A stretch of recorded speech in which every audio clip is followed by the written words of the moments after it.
नमस्कार, मैं हूं पावन मिस्त्री और आपका द पॉजिटिव शो सीरीज में स्वागत करता हूं। आज हम बात करने वाले हैं जेम्स क्लियर की बेस्ट सेलिंग पुस्तक एटॉमिक हैबिट्स के बारे में। इसमें हम 5 टिप्स जानेंगे और वो 5 टिप्स है जीवन को हम सफल कैसे बना सकते हैं।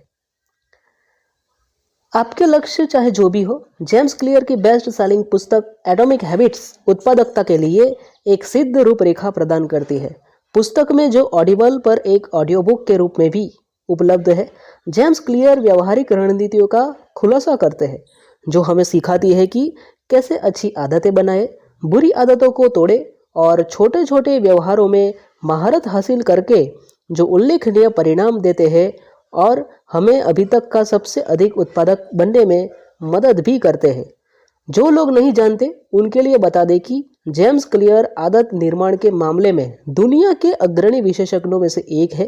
तो चाहे आप चैंपियनशिप जीतने की चाहत रखने वाली टीम हो, उद्योग को फिर से परिभाषित करने की उम्मीद रखने वाला संगठन हो, या बस एक व्यक्ति जो धूम्रपान छोड़ना चाहता हो, वजन कम करना चाहता हो, तनाव कम करना चाहता हो या कोई अन्य लक्ष्य हासिल करना चाहता हो, यह ऑडियो बुक से कुछ सरल सुझाव, उपकरण और रणनीतियाँ दी गई है जिनकी आपको खुद को बदलने के लिए ज़रूरत है।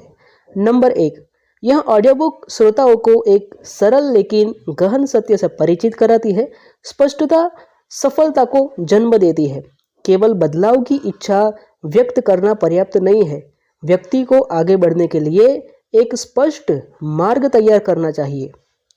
यह तय करने की नई आदत कब और कहाँ बनेगी, हम अस्पष्टता को खत्म कर सकते हैं और अपने अनुसरण की संभावना को बढ़ा भी सकते हैं। जेम्स स्पष्ट करते हैं कि बहुत से लोग सोचते हैं कि उनमें प्रेरणा की कमी है, जबकि वास्तव में उनमें स्पष्टता की कमी होती है। यह हमेशा स्पष्ट नहीं होता कि कब और कहाँ कार्रवाई करनी है। कुछ लोग अपना पूरा जीवन सुधार करने के लिए सही समय का इंतजार करते हुए बिता देते हैं। इसके अलावा वे आदत स्टैकिंग की अवधारणा पेश करती है, एक रणनीति जो व्यवहारों के परस्पर संबंध का लाभ उठाती है। वह इस बात पर जोर देते हैं कि हमें एक नई आदत को मौजूदा दिनचर्या से जोड़ना चाहिए।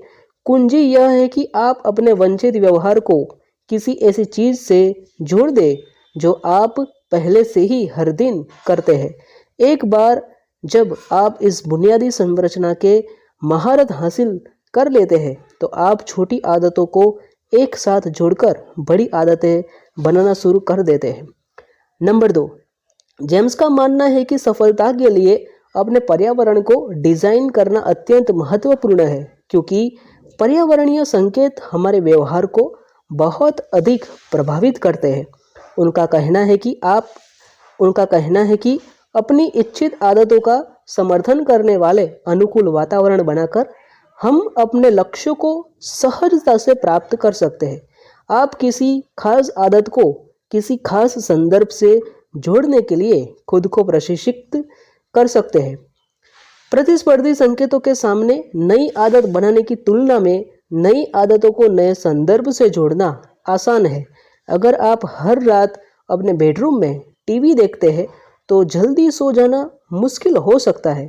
अगर आप हमेशा लिविंग रूम में वीडियो गेम खेलते हैं तो बिना विचलित हुए पढ़ाई करना मुश्किल हो सकता है।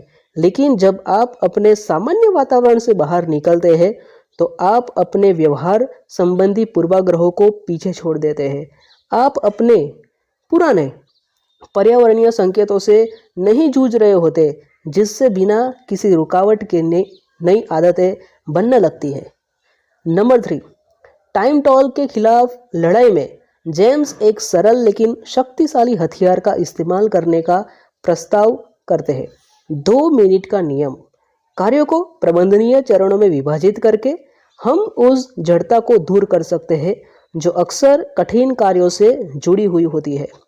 जेम्स कहते हैं कि आप आमतौर पर अपने लक्ष्यों को बहुत आसान से लेकिन बहुत कठिन तक के पैमाने पर मैप करके उन प्रवेश द्वार की आदतों का पता लगा सकते हैं जो आपको वांछित परिणाम तक ले जाएंगे। उदाहरण के लिए, आपका लक्ष्य मैराथन दौड़ना हो सकता है, लेकिन आपकी प्रवेश द्वार की आदत अपने दौड़ने के जूते पहनना है। इस तरह आप 2 मिनट के नियम का पालन करते हैं। यह उल्लेख करते हुए कि किसी गतिविधि को शुरू करना पूर्णता से अधिक महत्वपूर्ण है। वे कहते हैं कि लोग अक्सर एक पुष्ट पढ़ने या 1 मिनट के लिए ध्यान करने या बिक्री कॉल करने के बारे में उत्साहित होना अजीब समझते हैं, लेकिन मुद्दा एक काम करने का नहीं है। मुद्दा यह है कि उपस्थित होने की आदत में महारत हासिल करें। जैसे जैसे आप उपस्थित होने की कला में निपुण होते हैं, पहले 2 मिनट एक बड़ी दिनचर्या की शुरुआत में एक अनुष्ठान बन जाते हैं। नंबर 4, हमारी आदतों की दीर्घायु सुनिश्चित करने के लिए वह आदत ट्रैकिंग के विवेकपूर्ण उपयोग की वकालत करते हैं। आदत ट्रैकर यह मापने का एक सरल तरीका है कि आप अपने कोई आदत अपनाई है या नहीं। सबसे बुनियादी प्रारूप यह है कि एक कैलेंडर लें और हर उस दिन को पार करें जिस दिन आप अपनी दिनचर्या का पालन करते हैं। उदाहरण के लिए, यदि आप सोमवार, बुधवार और शुक्रवार को ध्यान करते हैं तो उन सभी तिथियों को एक एक्स मिलता है। जैसे जैसे समय बीतता है, कैलेंडर आपकी आदत के क्रम का रिकॉर्ड बन जाती है। आदत ट्रैकिंग एक दृश्य संकेत बनाता है जो आपको कार्य करने की याद दिला सकता है, स्वाभाविक रूप से प्रेरित करता है क्योंकि आप अपनी प्रगति देखते हैं और इसे खोना नहीं चाहते। और जब भी आप अपनी आदत का एक और सफल उदाहरण रिकॉर्ड करते हैं तो आपको संतुष्टि मिलती है। आदत ट्रैकिंग को एक अपनी दैनिक दिनचर्या में शामिल करने से न केवल जवाबदेही बढ़ती है, बल्कि प्रत्येक उपलब्धि के साथ उपलब्धि की भावना भी पैदा होती है। एंड नंबर 5, जेम्स के दर्शन का केंद्र गोल्डीलॉक्स नियम है। यह सिद्धांत जो चुनौती और क्षमता के बीच सही संतुलन बनाने के महत्व को रेखांकित करते हैं। वे कहते हैं कि गोल्डीलॉक्स नियम कहता है कि मनुष्य उन कार्यों पर काम करते समय चरम प्रेरणा का अनुभव करता है जो उनकी वर्तमान क्षमताओं के ठीक किनारे पर होते हैं। बहुत कठिन नहीं और बहुत आसान नहीं, बिल्कुल सही। गोल्डीलॉक्स नियम का उपयोग करने से हम उन प्रयासों को आगे बढ़ाने के लिए सशक्त हो सकते हैं जो हमें अभिभूत किए बिना हमारी सीमाओं को बढ़ाते हैं। ऑडिबल ऑडियो बुक में उन्होंने एक उदाहरण का हवाला देते हुए इसे समझाया है कि मानव मस्तिष्क को चुनौती पसंद है, लेकिन केवल तभी जब यह कठिनाई के इष्टतम क्षेत्र में हो। यदि आप टेनिस पसंद करते हैं और 4 साल के बच्चे के खिलाफ एक गंभीर मैच खेलने की कोशिश करते हैं तो आप जल्दी ही उब जाएंगे। यह बहुत आसान है, आप हर अंक जीतेंगे। इसके विपरीत यदि आप रोजर फेडरर या सेरेना विलियम्स जैसे पेशेवर टेनिस खिलाड़ी के साथ खेलते हैं तो आप जल्दी ही अपनी प्रेरणा खो देंगे क्योंकि मैच बहुत कठिन है। अब किसी ऐसे व्यक्ति के खिलाफ टेनिस खेलने पर विचार करें जो आपके बराबर है। जैसे जैसे खेल आगे बढ़ता है, आप कुछ अंक जीतते भी हैं और कुछ हारते भी हैं।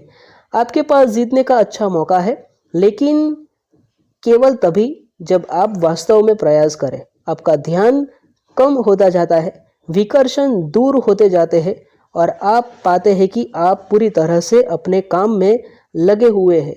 यह एक ऐसी चुनौती है जिसे आसानी से संभाला जा सकता है और यह गोल्डीलॉक्स नियम का एक बेहतरीन उदाहरण है।